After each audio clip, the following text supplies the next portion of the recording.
for all you sports fans out there, today's your day. You're in for a nice little conversation and discussion today. I know I felt the impact of the absence of sports since COVID-19 has begun, and I'm sure all of you guys have as well. أعوذ بالله من الشيطان الرجيم بسم الله الرحمن الرحيم الحمد لله رب العالمين والصلاة والسلام على محمد وآله الطيبين الطاهرين. I begin in the name of Allah, the gracious, the most merciful. May the peace and the blessings of the Almighty Allah be with and amongst all the prophets and messengers, including the last and the beloved Muhammad and his honorable and purified progeny. Brothers and sisters, wherever you are around this world, I greet you with the Islamic and universal greeting of peace. Assalamu alaikum wa rahmatullahi wa barakatuh. And once again, welcome to another episode of the Qazwini Brothers Show. I would like to welcome every one of you here. Like Sayyid Muhammad Allah said, we are trying out Twitter today, so we're also live on Twitter, and hopefully we can figure out a way to also go live on YouTube by the next episode. Today we're going to be speaking about a very important topic, and that is sports, to be active. And I believe that this COVID-19 coronavirus pandemic that became a global phenomenon has literally affected the entire world in many ways. And one is, I feel that people, since they don't have to get up and go to work and be active, then they have sort of become lazy, and they've accepted the fact that, you know what, we can just stay at home, work from home, we don't have to do much, let's just relax, try to enjoy it while it lasts, while we have to go back to work. And I want to say this, that you know, this has also affected the way they think and the way they behave, and it's also affected their emotional state of being. Because I find that a lot of them have also become lazy. A lot of people that I know that were mentally very active, as in they were always looking to read, and they were also always looking to research, and they were always looking to not waste their time. Today, it feels that because they're physically inactive, because they don't want to do much physically, it's mentally and spiritually also made them inactive as well. And I think those two things go hand in hand. You know, if you're not going to be physically active, and you're basically not going to have motive and desire to get up every day and enjoy this day that's been given to you by Allah subhanahu wa ta'ala as a gift for you to make the best of it, then mentally you're also going to be down. Mentally you're not going to be reaching that state that allows you to be 100% productive. Right. Yeah, you know, there's a staggering statistic that over 40% of the American population, adult population, is obese. Wow. That's over 70 million people, and that's not even factoring in childhood obesity, which is also a very, very important thing for us to talk about. So just putting that into perspective, we'll be talking about these main points today. We're going to be talking about a healthy lifestyle versus an unhealthy lifestyle. We're going to talk about the Islamic perspective on a healthy lifestyle. We'll talk about the recommended sports in Islam. We'll talk about why certain sports aren't that cool in the Muslim community, or, you know, sought after. Then we'll talk about Messi versus Ronaldo, and that's going to be a fun one. I hope the live chat will also get active in that. Let us know who they like better. We'll talk about famous Muslim athletes, and then we'll end with our favorite sports and our favorite sports teams. So sounds fun. Yeah, it's going to be a fun episode today, inshallah. Just putting that into perspective, that statistic I told you, how 70 million adult Americans are obese. Just talk about the difference between a healthy lifestyle and an unhealthy lifestyle. Like I said, experiencing this firsthand, and I think everybody listening to this can relate, that once I personally am active, I am physically active, I feel energetic. I get up in the morning and I know that part of my day is going to contain being active, whether it's playing some sports or exercising. Then I look forward to that. I am able to enjoy that period of my day, and Right. it re-energizes me for all the other mental activities that I do. For me personally, because most of my time is focused on mental activities, that can really be difficult for someone who is not physically active. I think I said this in other episodes or on another show, I don't really recall, but I said that you'll see a lot of academics, seminarians, a lot of professors, a lot of religious scholars, and you think that they are the ones that will solve your depression problem, they are the one that will solve your mental health issues. And that is true. For the most part, they can give you advice. For the most part, they can kind of lead the way into you believing and giving you hope in the fact that Allah or God can change our situation. But for the most part, because they are mentally active all the time, it drains them. And if they don't, here's the important phrase, if they don't get physically active, you'll find that they will also suffer from mental conditions, mental health conditions, as in, they'll also be depressed, they'll also feel lonely, they'll also go through withdrawals, they'll also get angry, and, after spending 14 years at the seminary, I think I have been able to understand the situation much better. While I was getting very close to some of my professors, I realized the ones that were active, the ones that even play sports, are the ones that are happier, are the ones that are more productive. I remember several years ago we visited one of the Grand Maraja who is well into his 90s, and in his office, and he opened the door and basically came out in exercise clothes, and he joined the meeting not even in his religious attire, saying that he just came out of he has a treadmill in the next room. He was on the treadmill and now he's joining the meeting, and since we knew him very well, he didn't feel like he needed to be in formal attire. Right. So and when I look at him, I feel like he's very active. He's very happy. He understands things better.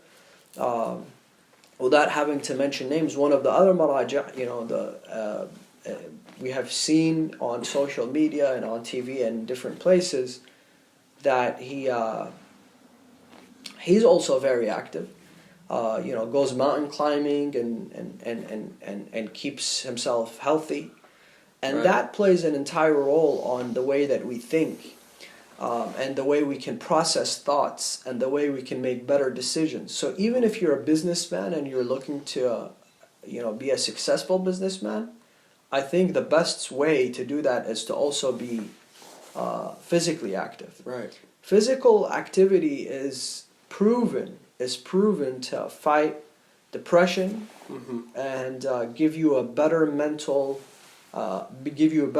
health situation. A lot of the brothers and sisters ask, whether it's publicly or personally, or in discussions that we've had or in lectures that I've given about mental health awareness, what are some special du'as, what are some special supplications that we have to do in order to be in a better mental health situation?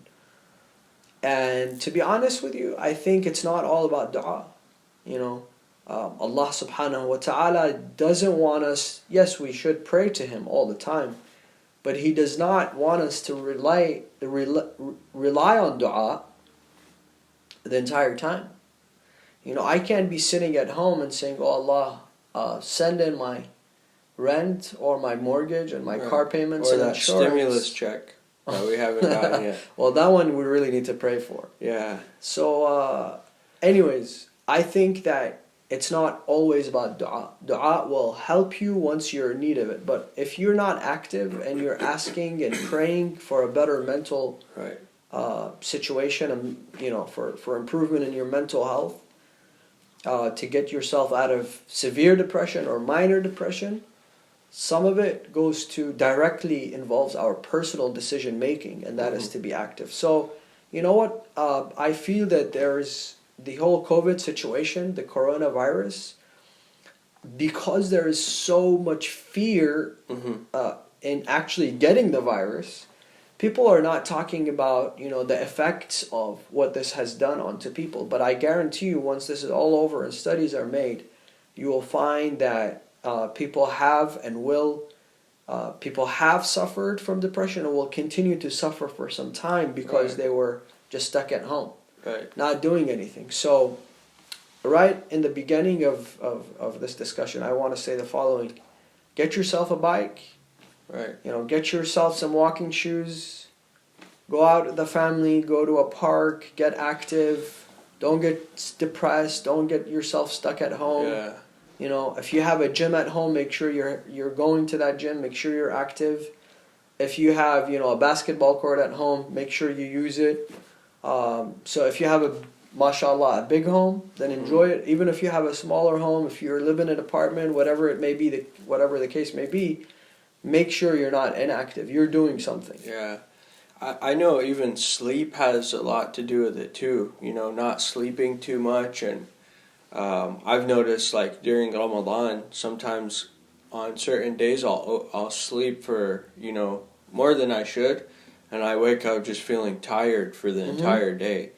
But I know exercising always, when I get my blood pumping, get my blood circulating, I feel awake, I feel re-energized, invigorated. So I love to exercise, I love staying active.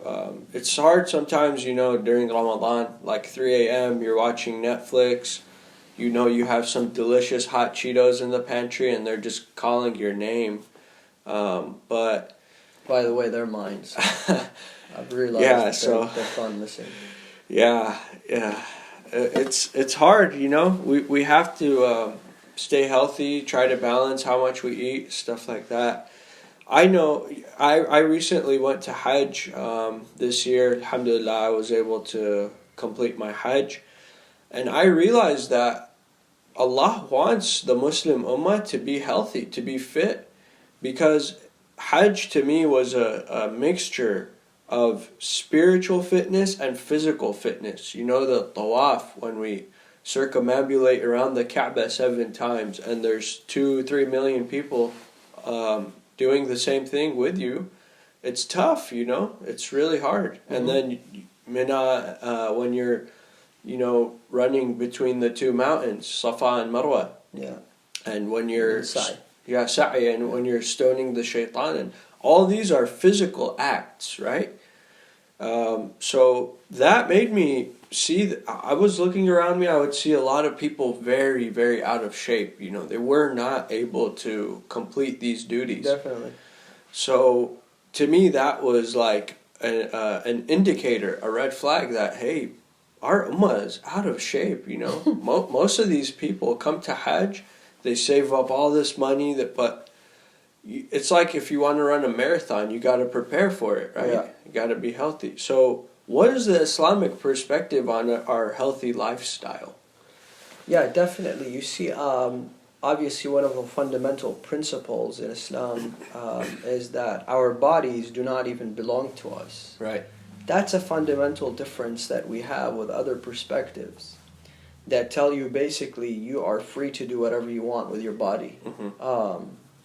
We are not free as Muslims. We are not free to do whatever we wish to our bodies, and obviously nor we can take our life away. That is why one of the cardinal sins in the religion of Islam is committing suicide. Because not only you give up on the hope that Allah subhanahu wa ta'ala will change your situation, and He's capable of changing your situation. And He promises that He will change your situation. You've given up on all of that, but the Holy Quran tells us that Inna lillah wa inna ilayhi raji'un. We are from Allah, and to Allah we belong. And in this period, we are the guardians of our body and soul, and we must protect it, right? And part of protecting it is, the way we eat, our diet. I think it all starts at home. The meals that are being cooked at home, the restaurants that we choose to go to, how often we choose to order, fast food. Right. And also, to be honest with you, the Islamic centers and the Islamic organizations do play a role. Yeah. When we let me briefly touch upon this once again.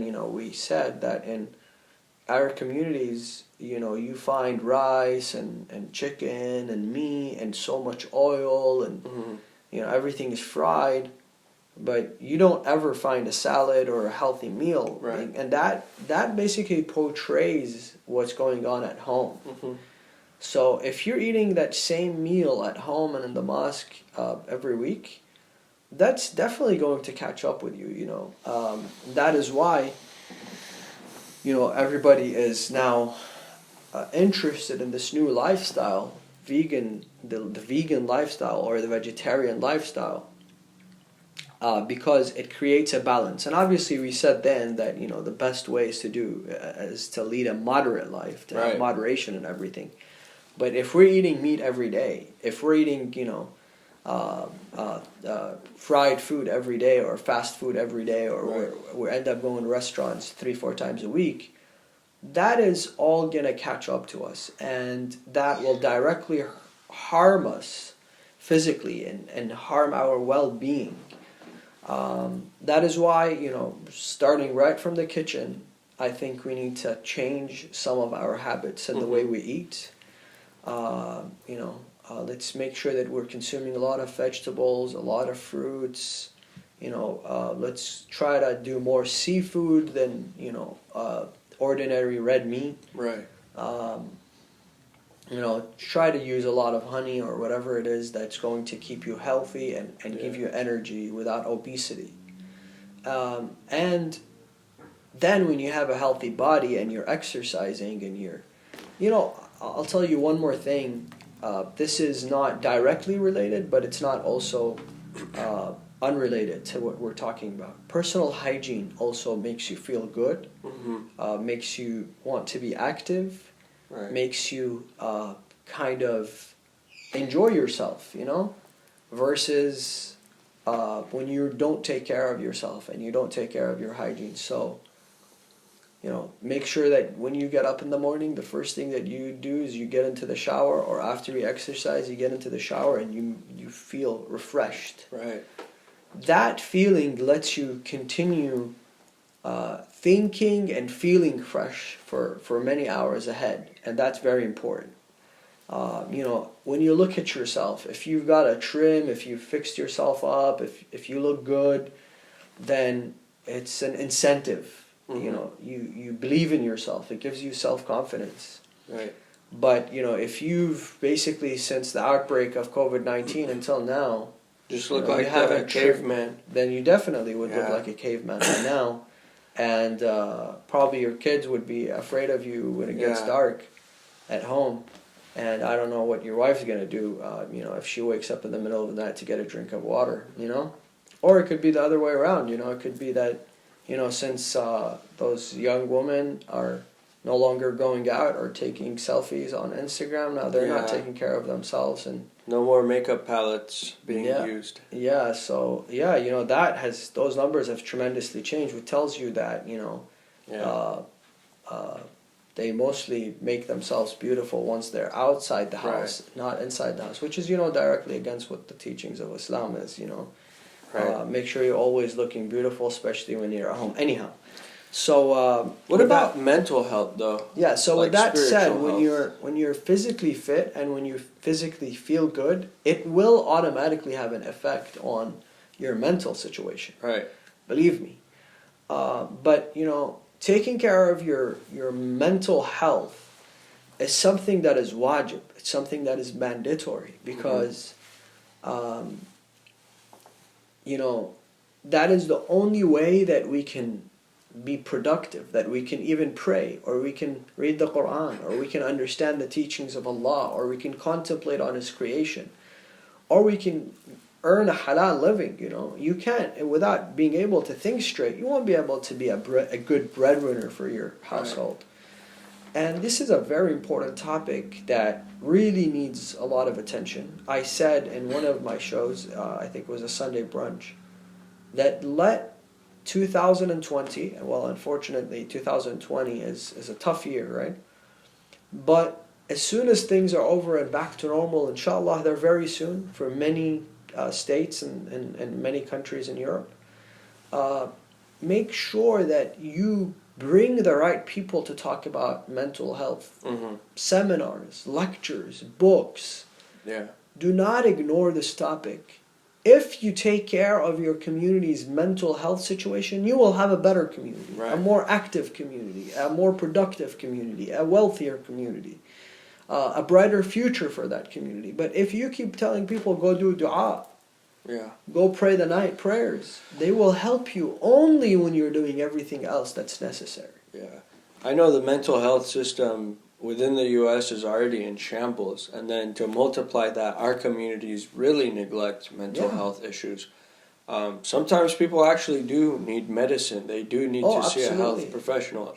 And a lot of people think it's a taboo if you say, I'm feeling depressed, or I have chronic depression, or I need to seek help. A lot of people it doesn't mean you're being ungrateful. A lot of people basically still have a lot of stigma around those things, and we need to help them understand things differently. Touching on that last thing you were talking about, how spiritual and mental health and physical health go hand in hand. I've seen people that go to the gym like every day. The guy's ripped, but can't read like 5 pages out of a Harry Potter book. So that tells me that like something's missing there. Obviously. Islamic perspective is just like you work out, you lift weights. Lift weights for your mind as well. Read some books. Exercise your mind. Definitely. A lot of youth, especially a lot of young men, or young women, regardless. But more, I think. Since I've had interaction with a lot of young men who basically really focus on their exterior. This guy is ripped, he looks good, Allah has blessed him with a really good body, and he's tall and handsome, so he keeps working out, he keeps gaining muscle. At first glance, when the ladies look at him, obviously, they're, it's like, falling in love at first sight, but then falling out of love at first word, or first statement they say, or how they behave, or how they act. And that is horrible, to be honest with you, because whether you're a man or woman, what's going to last, what's going to take you, to the next level is really not your physical appearance. I'm not saying ignore it, but it is your mental ability to carry a conversation, to basically demonstrate that you are somebody who's aware, you're somebody who's educated, you're somebody who's intelligent. And that's going to take you, to a completely different level. That's going to be attractive. Even in a marriage, to be honest with you, or a relationship. The physical aspect obviously is good, but how long is that going to last? How long, I think intimacy will come, and I've spoken about this in many stages. One is when you are mentally stimulated by someone. When you're emotionally and spiritually stimulated by someone. And so, all those guys that are spending, 7 hours at the gym, but they're not spending, 2 hours reading, or they're spending $700 a month on, supplements or things that are going to make them look big, or make them look better, and they're not even spending $70 on books or audio books or the likes, or subscriptions to for example, academic magazines, then that's a horrible route to take. Yeah. Similarly, for the young women who are doing the same thing, they're going out and making sure that they're buying all the things that they need in order to make themselves look better. They're getting all the filters on their phone. They're also hitting up the gym. But in the end of the day, they're not spending time. And I'm sorry to say, but you don't want to be somebody who's shallow. As a woman, you don't want to make anybody feel like they can dominate you mentally, because you've spent so much time on how you physically appear, but you haven't really spent time on how you mentally demonstrate yourself. Yeah, this reminds me of Socrates. So not the Greek philosopher, but there was a Brazilian soccer legend named Socrates. He actually had a PhD. He was a medical doctor. Really? Yeah. I never heard of this. Yeah, he played in the World Cup. He was a legend, when it came to soccer. And after his soccer career, and even sometimes in between, he would go practice his job as a physician. Wow. Yeah. So that's incredible. That's like, to me, peak performance when compatibility of the mind and the body. Right, he's completely in sync. His mind is at tip-top shape, and so is his body. Yeah, but also look at our imams. They are the best example. Right. A man like Amir al-Mu'mineen. Right. We look how obviously the whole Muslim and non-Muslim community knows of how strong Imam Ali was, how fit he was, how capable he was. Right.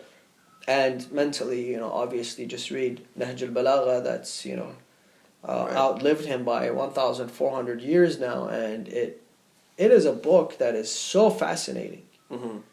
That is so, if you read the small sermons or the longer sermons or the anecdotes or whatever you find in Nahj al-Balagha, it's a school by itself. I think every sentence in Nahj al-Balagha will teach you so much that it is unbelievably incredible. Yeah.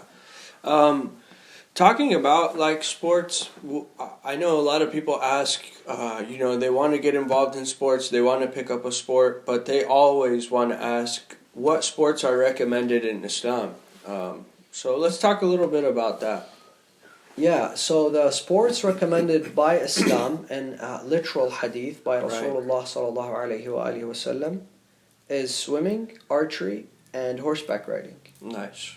And those are the recommended sports in Islam. Now let me kind of spend a little bit of time talking about this, and I think this hadith specifically needs a whole episode. Right. And you'll realize why. Because do we take those hadith as literal? Mm-hmm. Do we say, until the end of time, the recommended sports by the religion of Islam, by the Prophet Muhammad, are the following three: archery, horseback riding, and swimming. Yeah. Or do we say, since they were the main sports then, they were what people needed then that is why the Prophet Muhammad ﷺ said to teach your children those three sports, to be active on those three sports. Mm-hmm. So there's two ways to look at this. One is, a different understanding of scholars that says, if the Prophet was saying to people, eat, for example, dates, or don't eat a lot of, for example, lemons, or the imams, or for example, eat lentils and don't eat this, or those were directions that belong to that specific time. Right. Because, for example, not drinking a lot of water. Right. It's we have hadiths that say don't drink a lot of water at night. And the reason is because the bathrooms, obviously, they didn't have bathrooms in their rooms or next to their rooms. They had to walk a long distance to get to a bathroom. And, that then would have had a lot of tremendous damage on their kidneys and on their health. Right. Not being able to wake up, 12 hours not being able to go to the bathroom, right? Right. So cutting down on water was the thing then. Mm-hmm. But should we continue to cut down on water at night or not? There's two different takes on this. And you can't right off the bat say, no, those hadiths belong to then and they don't belong to now. So this is a more complex discussion. So the same thing applies to now. Right. Were those sports confined to that specific period, limited to that specific period, or do they continue to play a role today? My understanding is they will continue, and they continue. Why? Mm-hmm. Because swimming is a sport that is going to keep your entire body active. You know, being around water is something that makes us feel better. Right. Makes us feel fresh. It's a survival skill too. It's a survival skill. You That is very learn how important. So, you know, people can't that swim, you'll drown. people that don't have swimming pools at home don't think you don't need to teach your kids. Yeah. I know of many stories of kids who went to, you know, a neighbor's home or a Right. friend's home or a grandparent's home, and unfortunately they drowned and died, or Yeah. even adults. Right. So that is something very important. Now, when it comes to archery, a lot of people think this is old and, you know, is useless. But Right. before you say that, I think we should give it a shot. We should see how it feels. You know, study it, think about it before you completely, you know, put it off the shelf. And third is horseback riding. You know, we have many hadiths that say, for example, from Imam Ali, that if you spend time training yourself with your horse, then that is not considered a waste of time. Every other la'ab, every other type of gaming and playing is bad, except if you are training your horse and training yourself with your horse. And I think that, you know, for people who understand horses and are familiar with the world of horses, you will realize that horseback riding is the greatest therapy. Right. You look it up. There's people with mental conditions, with mental health conditions. There's people who are suffering from depression that after spending 1 hour with horses will feel better. After spending one single hour with horses, they will automatically start feeling better. Yeah. So I feel that those three sports, to sum it up, that are recommended by Islam, create a balance within us, both physically and mentally. So they will spiritually make us feel better, mentally they'll make us feel better, and they'll physically will keep us fit as well. This is my take on those sports that are recommended by the religion of Islam. But to say that, you know, those are some specifics, and generally Islam is a religion that desires for the believers to be active. So Right. if you can't do those three, if it's not possible for you to do that, don't say I'm not going to be active altogether. Yeah. Any sort of physical activity that's going to make you feel better is recommended by the religion of Islam. Yeah, those are obviously three survival skills they had to know at the time. You know, archery to defend themselves, to hunt, to keep themselves fed, horseback riding to just commute from place to place, and swimming, obviously, that's a survival skill. I never really see these sports like when I go to the Islamic centers or I see in the community, there's always, you know, basketball tournaments, soccer tournaments that are being done in our masajid, in our community centers, or, you know, youth associations. I never see like a Muslim youth swim team or Muslim archery team or a Muslim equestrian team, horseback riding team.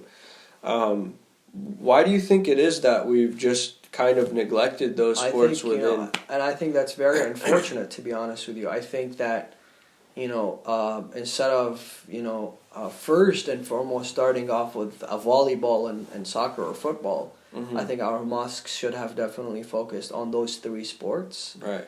We would have seen tremendous results, amazing results.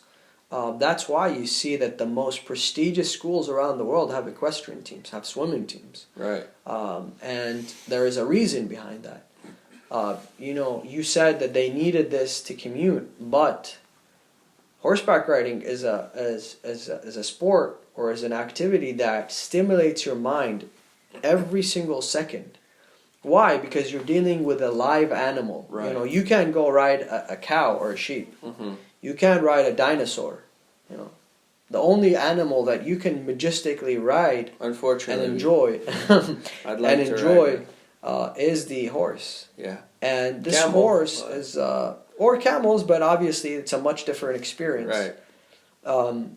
But this horse is this very strong animal, and very smart at the same time. Right. And you have to basically think every moment of that ride of, the decisions that you're going to make, how you're going to behave around this animal. So you essentially become a team Right. with another live animal. So compare a horse to a football, a basketball, Yeah. or for example, any other sport Which for are them. not alive. They're Yeah, so inorganic. I think it's something that keeps your mind stimulated, and that is the most important thing, and that is why the religion of Islam has recommended that. So why is it forgotten? I think it's because lack of space. People are not aware of those things. People think that those sports are very expensive sometimes, and that is not the case.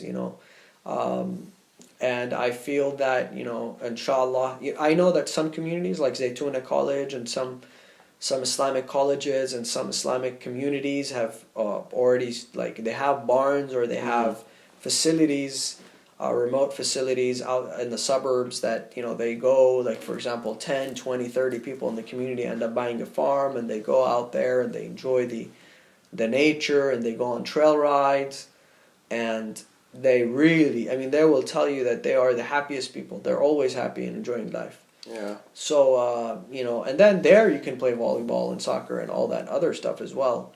Or some of them have, the facilities they have built it to suit. So there are swimming pools there. Yeah. There's gyms there. So there's, a day for men, a day for women, or half a day for men. The mornings are usually for the women, the sisters who, in many places, don't have the ability to go to gyms because they're mixed.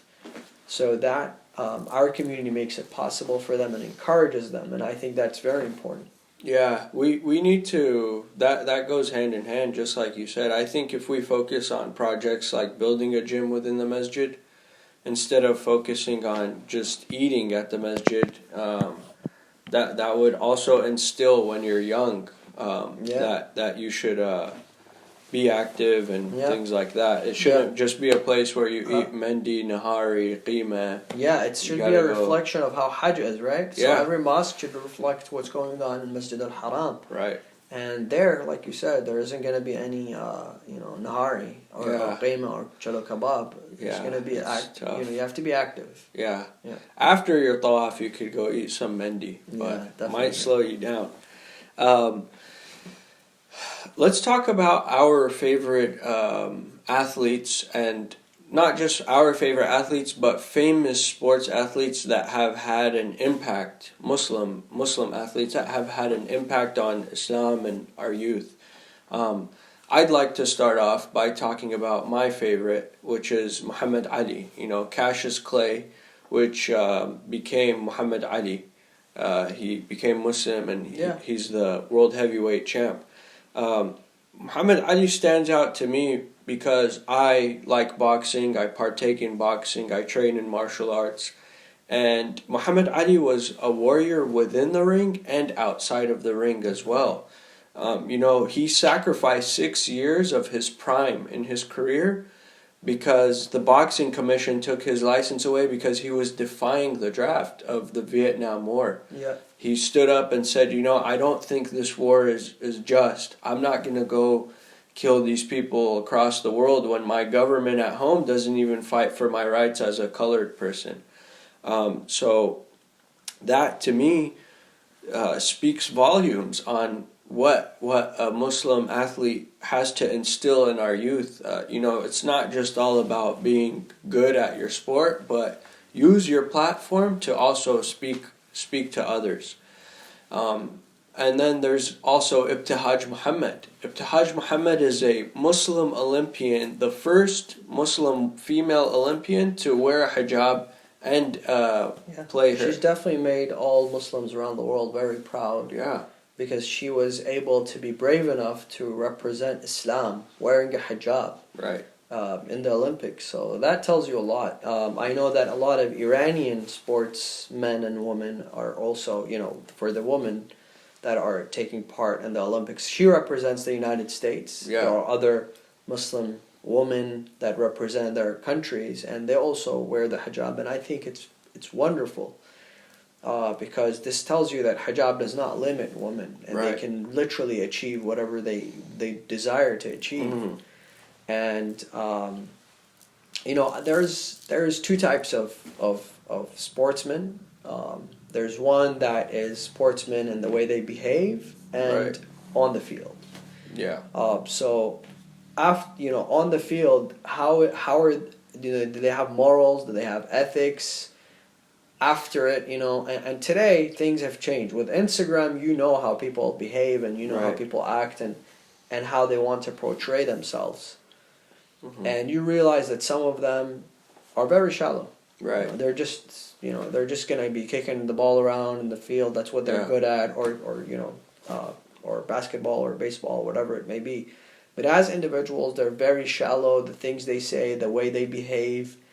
To them, life is whatever is in the exterior, the car Right. they drive, the clothes they wear, but nothing else. Literally nothing else Mm-hmm. matters to them. They are selfish, and all they care about is just, their cars and millions and their fame and popularity. And nobody else and nothing else. Right. But then there are other sportsmen who, no, they're not like that. They basically are very humanitarian. Mm-hmm. They're very humble. I have not. I mean, this person was not in my era. It was not in my time. But there was a wrestler in Iran who was very famous by the name of Takhti. Mm-hmm. And they speak of this man, and I mean the stories I've read about him, because there's many famous boulevards in Iran and different places that are named after him. And they say, this person would sometimes, he was the greatest of champions, Mm-hmm. but sometimes, in one specific story that I've read, is that he lost to a man because he wanted to give him confidence, because nobody believed in him, because he didn't believe in himself, and he wanted to champion this man. Right. For reasons, it's a long story, but that's a champion to me. Yeah. A person like Muhammad Ali, like you said, that's a champion to me. If he finds that sport was a mean, but it's not a goal, a mean for him to get his voice heard, for him to fight injustice, Right. then that to me is something beautiful. That's sportsman-like. Some sportsmen in America, I think, have that. They're more in tune with helping others, and they're more humanitarian. Right. I think others, some of them are just beasts. Yeah. Literal beasts. Literally. Yeah. Just talking about Ibtihaj Muhammad, she was the first person that was able to get a Nike hijab. That if it wasn't for Ibtihaj Muhammad, our sisters wouldn't be able to have that Nike hijab, Yeah. I think. And she's a fencer, that's a tough sport. Yeah.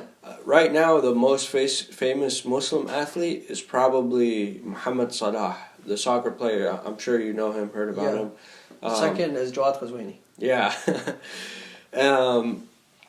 So Muhammad Salah started with a humble beginning, in Egypt, and now he plays in the Premier League in Liverpool. He was named in the Times Top 100, and he placed fourth behind Ronaldo and Messi in the greatest, soccer players list. So I think Messi was number one, Ronaldo was number two, number three was Virgil van Dijk, and then Muhammad Salah.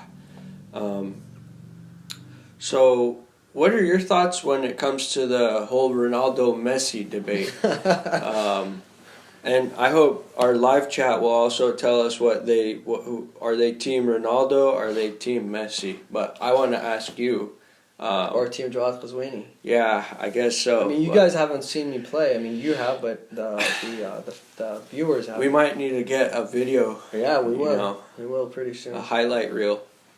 To be honest with you, I'm not really too much into watching sports on TV and keeping up with them. I have to admit that I really don't have time. Mm-hmm. However, I was always a Ronaldo fan. Right. I don't know. I just connected to him. I connected with him better. I felt like he was a better player. He was, he had a different technique. I mean, they're both legends. That's for sure. I'm not Right. going to undermine their ability and what they have given to the sport. They are both amazing players, and Right. in some games they have done literally things that only a superhero can do. Right. That I'm not going to doubt that. They can single-handedly bring a win. Right. So that is not something we're going to deny. But I was a Ronaldo fan for the most part until the Iran, in the World Cup when they played against Portugal. Played against. And yeah. I found that he was being very silly. He was doing things that are unsportslike. Just throwing flopping himself on the floor, Yeah. acting like he was hurt. He got that penalty, and it was totally uncalled for. But Bogus. the That's why we have VAR now. Yeah. So anyways, but at the end of the day, I think. What's your take? Why don't you let us know what you think? Well, I mean, statistically speaking, I think Messi right now, I don't know if he's better than Ronaldo, but I know in a season or two, statistically, he'll be better. He'll be better? Yeah, he will. Oh, He'll beat him by- statistically. by The performance. amount of goals, the amount of Champions League wins, golden balls, golden boots, just accolades in general. And Ronaldo's obviously been in the game longer. He's had a longer career. So Yeah. once Messi overlaps him, that'll tell you. Yeah. But just watching them, entertainment, I like Ronaldo better. I think he has a better flair. His style is a lot better. I'm a Manchester United fan, so he gave me some of the greatest memories I've ever experienced. And the worst memories. At Yeah, same and the time. worst memories, sadly. But I like Ronaldo better just because I mean, it's not statistically speaking. That's just my my preference when it comes to entertainment. You didn't have to watching agree him. with me, man. I mean, Yeah. No, I don't agree with you. I think Ronaldo's better. That's what I said too. Oh, really? Well, I thought Well, you said Messi's better because no, I Ronaldo is a bad sportsman. No, I didn't say Messi. I said I was always, Okay. I was more a fan Yeah. of Ronaldo until that game. I Now think- I don't like. Yeah, both of I them. think Messi is the better player. Like, that's it. He's the better player. He's the greatest player of all time. I'll go as far as saying that, but I just like Ronaldo better. Yeah, that sounds about accurate. But I want to say this, that, a lot of people idolize those people, Yeah, They millions. literally Millions. worship them. Yeah. They will literally worship them, and they will idolize them, and they will go far and beyond. And I know family members that have stopped talking to each other and stopped going to each other's homes because of Yeah. this whole thing. I've And heard that a is lot of people horrible. kill each other over Madrid versus Barcelona. Really? Yeah, they get in beefs and Wow. so. Well, I mean, if that's the case, then that's horrible. Then you should not Yeah. even be watching the sport. You should not even be following those people. Yeah. And if you're going to copy in everything they do, like if Ronaldo has this new hairstyle, then everybody wants to have Right. it. If he's wearing this new shoe, then everybody wants to wear it. Then Right. you don't have to copy this person in the way that they behave, in the way that they dress. Mhm. Copy them in their ability to be focused. Yeah. You think it's just by Kicking chance them all, that those people made it there? Absolutely not. I mean, those people are working day and night, and they're working so hard to achieve those goals. And I think, to me, that's the beautiful part of it. That's Yeah. what that's the incentive that I get from watching those people or getting to know their lives. Or Motivates you. yeah, it motivates me. It motivates me to know that there are such people out there that are working so hard, and what's the difference between me and them? If I try, my goals may be different, but I can also get to them. Right. What's your favorite sport? Talking about sports. Well, I mean, when it comes to the World Cup, I definitely Right. I watch almost every game. Okay. But other than that, I don't really keep up with football or soccer. Okay. Football. What about everywhere like in your the world? favorite but sport it's- to partake in? Like, to partake in, well, I do horseback riding okay. regularly, Right on. You know that. Yeah. So just for the audience, it's something that we'll share with the audience in detail another time. But I think that it's something that I have a passion for, Mm-hmm. and it's something that I feel is amazing. Mm-hmm. I also enjoy just biking. I also enjoy hiking, swimming. I like to be active. Right. Mostly. I'd have to say favorite sport to watch, basketball, and right now I'll take any sport. I'll watch baseball right now. Although I'm a big baseball fan, I like the World Series. I love watching the World Series. I'm a big Dodgers fan. Favorite sport to partake in has got to be kickboxing, Muay Thai.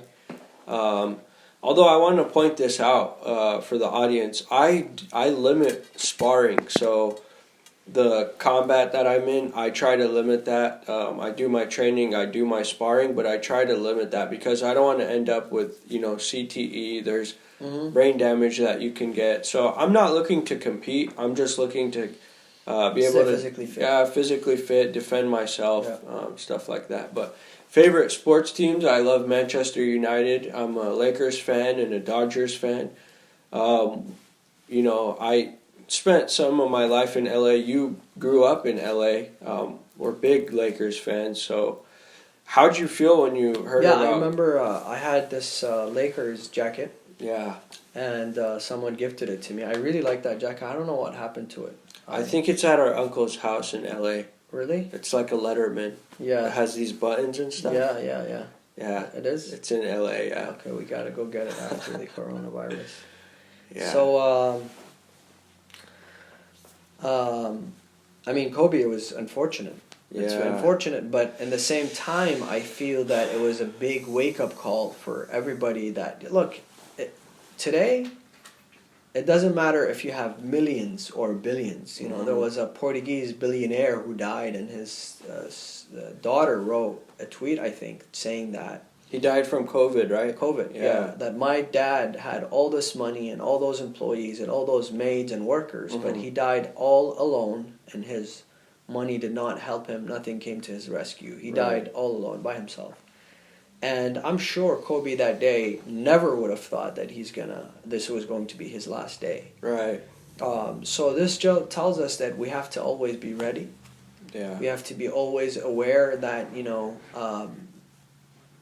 to basically learn from whatever is happening around us, not to be arrogant. Right. Today, this morning, I was thinking that really life is not worth it. Don't take advantage of people. Do not hurt people. Do not destroy lives, because life is too short. And the worst type of regret is regret that you won't be able to go and say that you're sorry to this person, or ask for the forgiveness, or amend a relationship with them, or just to let them know that at that time when this and this happened, you didn't mean it, or for example, was a mistake on your behalf, or whatever it may be. That's a lesson I took from that incident. Right. Yeah, I definitely feel like he's a shaheed. But I was devastated. It happened on my birthday, and my friends texted me. I thought they were messing with me. I was like, nah, Kobe wouldn't die. And then I saw it, and I was like, oh my God, that's crazy. And his daughter died too. It was so sad. But not all of us can say, oh, we'll leave as much behind as Kobe did. Yeah, definitely. He had a legacy. Yeah, so just talking about that, we should all learn from... By the way, we have 5 more minutes, so maybe we should start wrapping up and take some of the questions. Yeah, let's ask the live chat. Does anyone have any questions for us? So was there anything else that you wanted to talk about? I think that's it. So we wrapped it up. We talked about almost everything. There's one question that some people were kind of joking around about, and others were serious about, and I think I want to take this question. Right. Somebody jokingly said, my uncle watches women's beach volleyball. Can I watch with him? I think this person was joking. I thought it was humorous, so I thought it was funny. Yeah. Other people have also asked similar things. My wife watches So Beach volleyball. obviously that's not allowed. But there's the wrestling, the women wrestling and the men wrestling. Right. And honestly, to be honest with you, I feel like it's besides the fact whether it's halal or haram, I think it's kind of disgusting, to be honest with you. For women to be watching that, or for men to be watching that, if it is something that is lustful. Mm-hmm. If, for example, I mean, I don't know the amount of clothing that those people have on, but if it's not appropriate, then it is haram. It is haram, and it should be avoided. Yeah. By individuals. So not everything on TV, when it's named sports, then it's sports, we can watch it. Right. That's not the case. Right. And I think people are very aware on the Yeah, let's where just use they our should draw the common line. sense.